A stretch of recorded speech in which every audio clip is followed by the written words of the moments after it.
This video is going to be on how to preserve your peace. So this is actually a follow-on video from the two-part video, Bring Peace Into Your Life. And I think this is probably going to be a two-part video as well. So this is about how to preserve your peace once you've brought peace into your life. So what I would suggest is, if you haven't already, I would go back and watch Bring Peace Into Your Life Part 1 and Part 2 and look at trying to implement some of those things to start bringing peace into your life. Once you've started working on that and you feel that you have got a bit of a handle of it and that you are getting some peace in your life, then you can come back and watch this video, Part 1 and probably Part 2, on how to preserve your peace. So finding peace and keeping it are really two different skills, and that's what I want to highlight in these videos, that it's about making sure you can bring peace into your life first and work on that, and then it's about preserving that peace that you've found. Preserving your peace means learning how to protect your inner calm even when life around you isn't calm. So it's about making sure that you bring peace into your life, you have a calmness about you, you have a peace in your soul, that when things are going wrong or things are difficult or things are crazy and things are too much, you can preserve that inner peace because you've been working on it and you've been doing things to bring that peace into your life. One of the first things to look at is to guard your mental space. The way that looks is limiting negativity, distancing yourself from gossip and drama and bad news. So it could be things like watching the news. If there's a lot going on in the news about war, about conflict, it might be that you actually need to avoid it for a while and actually preserve your mental state and preserve your peace that you've built up and done the work on. And sometimes that's about taking yourself out of situations and maybe just not getting pulled into other people's drama. It's also quite important to set media boundaries. So don't start or end your day with scrolling. Begin with quiet, maybe reading or thinking about gratitude. Gratitude for what's come, gratitude for your life in the here and now. And that can be quite helpful and really grounding because you are rooting yourself in the here and now and being very mindful of what you have and what benefits you have in your life and what blessings you have. This goes hand in hand with choosing the company that you keep. So people that are around you can either drain you or nourish you. And that's really important for your inner peace. If you are in a situation where you feel drained when you spend time with someone, you need to be looking at, what is that about? What is it about me that gets drained from this person? What is it about that person that makes me feel tired or makes me feel depleted when I see them? And it's about surrounding yourself with people who give you energy, who make you feel good about yourself, who make you feel good about life, and who you can share life with. And that can be something very important, but it takes time because we quite often will keep people in our life who are maybe more difficult or difficult to deal with or who drain us because we feel we have to. And it's about looking at what is right for you, what is right for the situation, and what do you need to do to make sure you can preserve the peace that you've built up. Following on to that, saying no is not a bad thing, and working on how you say no without feeling guilty can be a task, but it is actually okay to say no to something. If you overcommit, that can really get in the way of your inner peace. So peace disappears when you overcommit. So if you're saying yes to something because you feel you have to or you feel that you should, you need to take a step back and think, is this really going to be beneficial to me? Is it going to add to my life, or is it going to drain my energy? And that can be very difficult depending on who it is that is in your life that happens with. But it's about looking at taking care of yourself and taking responsibility for yourself. Saying no is not a rejection, it's actually self-respect. It's actually respecting your boundaries, respecting what you need, and it's actually taking care of yourself.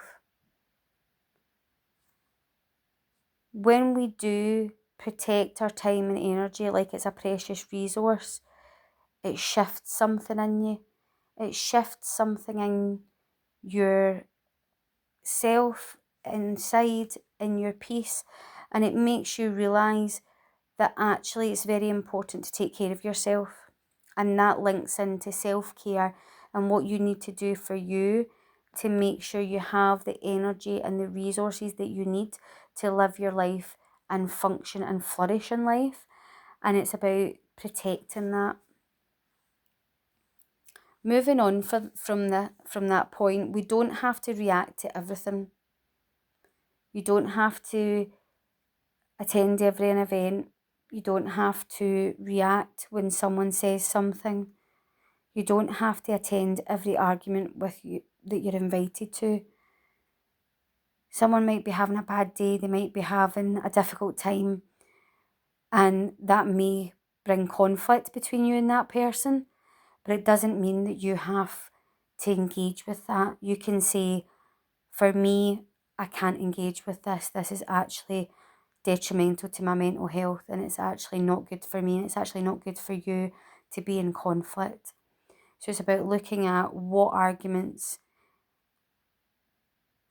are ones that you need to be in. Is it something that you really need to say, this is upsetting me, this is not good for me, I'm not happy with what's happening? And if that's the case, then you have to speak up. But if it's something that's not that important, or you don't feel is that important, is it worth getting into an argument over? Quite often we respond without thinking about what we're saying, and we don't pause before we respond. But if you can pause before you respond, sometimes that silence is really helpful. Sometimes that silence is really healthy. And sometimes you need to walk away to keep your peace intact. And that probably feels quite heavy. That probably feels like that's not right, that shouldn't be. But actually, if you're protecting your own peace and you're protecting yourself, sometimes that's the only thing that you can do. Keeping your heart light is very important. So forgive quickly. Forgive as quickly as you can. Release that feeling, that energy, that heaviness, and let it go. Don't keep grudges. Let those things go, because it will only drag you down and weigh you down, and that can be so difficult to then preserve the peace that you've built up. You can't control everything. You can't manage everything or everyone, and that's okay. It's about letting go of control and being okay with that. It's okay not to be in control of everything, and there is no need to be in control of everything. We can only control the things that we are able to fix or change.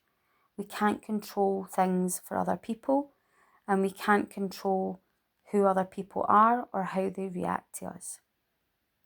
Practicing gratitude is really helpful. It shifts focus from what's wrong to what's steady and good and what's right. Be grateful for what you have.